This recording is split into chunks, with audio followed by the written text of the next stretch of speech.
Glad you can tune in to our episode today in the series, The Emotional Habits of Enneagram Types. Today we'll be covering body types, types 8s, 9s, and 1s, who all have a specific relationship with the emotion of anger. And part of that is because all gut types, all body types tend to have some focus around the themes of agency, will, power, action, forward movement, or the lack thereof. Yep. Having a great impact. And so, like anger as a very expansive, action-oriented, present tense feeling. I know it well. Yeah, tends to show up for each of those types in different ways for their corresponding reasons. Absolutely. So let's start with type 8. Let's do it. Yeah. Okay, so type 8, their relationship to anger is probably fairly stereotypical if you know anything about 8s. They really lean into it. They overdo anger. And so 8s usually organize around the theme of vengeance, which, if you think about it, is a very angry and anger forward thing. So yeah, focus on justice and correcting wrong. Yes, protecting others, protecting self, defense against whatever is out there.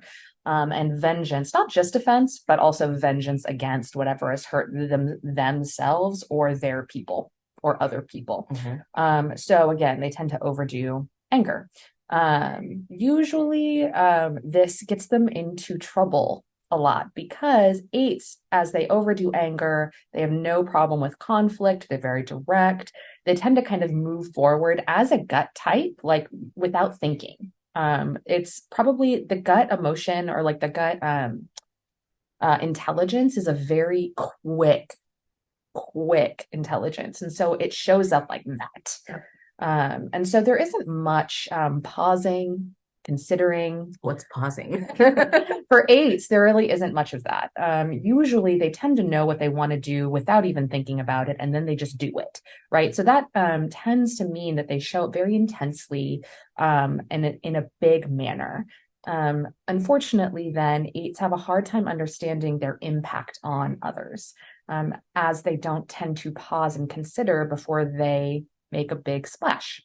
So a growth step that we think is great for our 8s is actually, I think you should probably talk about that since you. Yeah, if we think about 8s as cars that have no brakes, growth step would involve introducing a little bit more brakes. Oh, yeah, that would be good. Slowing down, even if for like 2-3 seconds, would help a lot, because the part that 8s struggle with is having limitations, self-imposed limitations on themselves. And so kind of reining it back, dialing it back, making oneself smaller. So 8s, even in their body language, tend to be very expansive and open and outward. So if you can dial back your energy a little bit more inward, this would help also rein in any habits of anger that tends to go up from 0 to 300. Yeah. So, I mean, I think one thing too is to try to be aware when you jump to action. I think the first thing that's really important is to just put some awareness on the times in your day that you have just jumped to action without pausing, jumped to reaction without pausing, and then try to think about how you can introduce, like Joanne said, even a 2 to 3 second pause before you react or respond. So yeah, even if you don't catch yourself like in the moment and you just like, which is super carry hard on ahead, super hard to do. If you come back to it later, let's say if you had like a meetup with someone and then you were very expansive and then you realize after fact, maybe that would have been a good time for me to pause. That's okay. Yeah. Go back to that person and say like, hey, I realized that I might have been very forward. Can I get some feedback, or how was that like for you? Just so that you can do some repair work in case you might have inadvertently like stepped on some toes or all of that. So good luck, 8s. Yeah, we know you can do it. Yes. So 9s would be in a lot of ways the opposite of 8s, in that 9s tend to underly tap into the emotion of anger. A lot of it is because 9s see anger as big, bad, scary, destructive, explosive, etc., and that goes exactly the opposite direction of what 9s tend to value, which is harmony, peace, not disrupting the waters, Mhm. etc. But nines can kind of go too far in overly disconnecting with Yes. anger. And part of that is how the passion of sloth shows up in disconnecting from who they are and what agendas they have personally. Absolutely. Anger can also kind of go with it. And whereas eights are cars without brakes, nines are ones who are always on neutral gear. And so sometimes there is a time to actually intentionally move forward or stop or change directions, etc. And Yes. anger is one of the best ways, one of the best emotions Yes. to help us do that. It's in sensing, ooh, like that's not okay, or something doesn't feel right, and then responding to that. If you disconnect from your own anger, then you're not going to be able to catch those things and then course correct in the moment. And so I know anger is kind of like a huge, like tall order for nines to jump straight in, but that's okay. A smaller, lighter dose is for you to connect with joy. I would say that anger is the flip side of desire. Like when something you want doesn't happen, you feel frustrated. And so you'll eventually connect with anger once you tune in with yourself and know what you want. Nines are notorious for not knowing what they want. So if anything, start with, finding out what you don't want. And then you find out what you like. And then you find out how to go for what you like. And then being frustrated that it doesn't happen. So, take the backdoor approach, totally fine. Right. But I like anything that. that you'd like to add to for nines? Yeah, actually, I love what you said about frustration because so in my work with nines, I found that though anger is a difficult emotion for nines to tap into, a lot of you can identify frustration, which I love what you say. It's a desired thing that doesn't happen. So that's perfect, right? If you can tap into your feelings of frustration, I think that will help you to tune into your feelings of desire because it's that thing that you wanted that didn't happen. And that will help you to kind of understand better, right? Like who you are and what you want, which is a great step for nines. Yep. So, Yep. If you have some connection with the other softer feelings like sadness, I say that nines tend to overdo numbness and being overly chill. Yeah. Allow for some disruption of the waters. It's a muscle that, when you exercise it, you build more tolerance for discomfort. Discomfort is a very good thing for nines. Yep. And so build your way up towards anger. You don't have to start off as your first step, but yeah, this is how you wake back up. Good luck, nines. So I think we're gonna go over ones now, right, Joanne? Yes. Cool.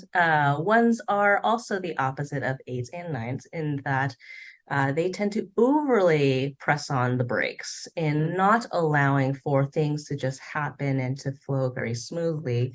There's a lot of conflicted relationship with anger. It's like they have anger, they feel it, but they kind of also suck it in.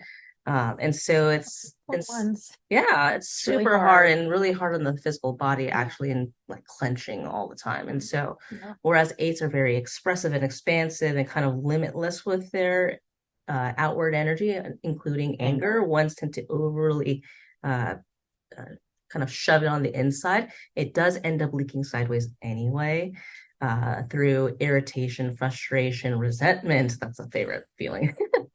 As a two, I understand that. Yes. Often ones do so because they sense that there's a huge gap between the ideal and the actual. And so often ones can be more frustrated than is actually required. It's a byproduct of them having standards that are actually kind of unattainable. So if that ideal is a moving target and is technically arbitrary, then you can actually move it closer so that you will have actually achieved things moving in a better direction anyway. So a growth step for ones would involve recognizing that anger is actually a very important emotion. It's not a bad feeling. But because it carries some important messages, it's best to actually sit with it, take it in, find out what the important message is, and to go along with it, rather than shoving it aside and only having it come back and hit you in the face because that's what emotions are supposed to do. They're supposed to catch our attention. So instead of repressing your feelings and have it turn to resentment that leaks out anyway, you may as well be more honest and direct with it.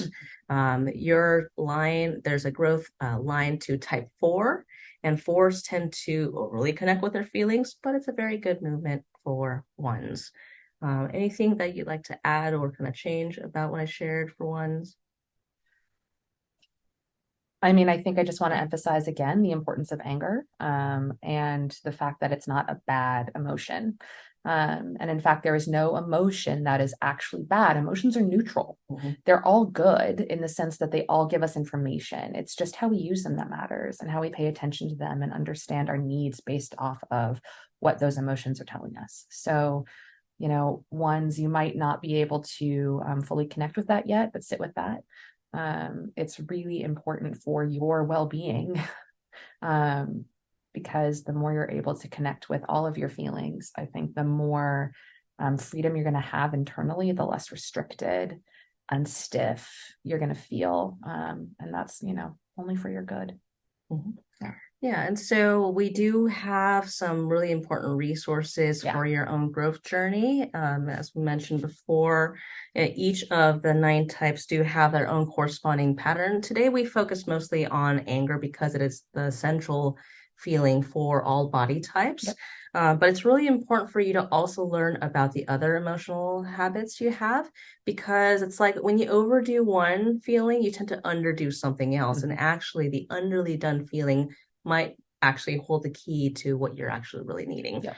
And so you can grab this. I will add the links in the section below, also with more details about each type and their relationship with each emotion. This also includes information regarding the instincts and how they might show up in specific ways.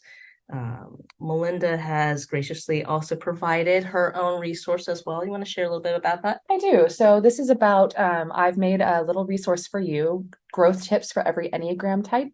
So I find that in the deeper work of the Enneagram, we really need to kind of challenge ourselves, challenge our habits, our beliefs, our thought patterns. And this little handy dandy guide is going to help you to challenge those things in the ways that you need.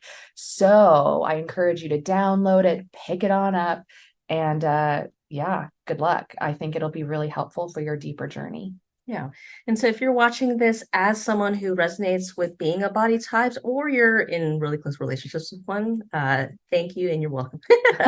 um, really, really, it's super important for all of us to know, regardless of our types, that this is a really, really hard journey, Yep. but a really important one Yep. as well. Yep. And so, as a way for you to do your own work or to cultivate greater empathy, definitely revisit all the things that we mentioned about each of the gut types, 8s, 9s, and 1s, and also check out the other triads as well. Next, we're going to move on to heart types, 2s, 3s, and 4s. Yep. So thank you so much for tuning in. We're so excited to share heart types with you next time.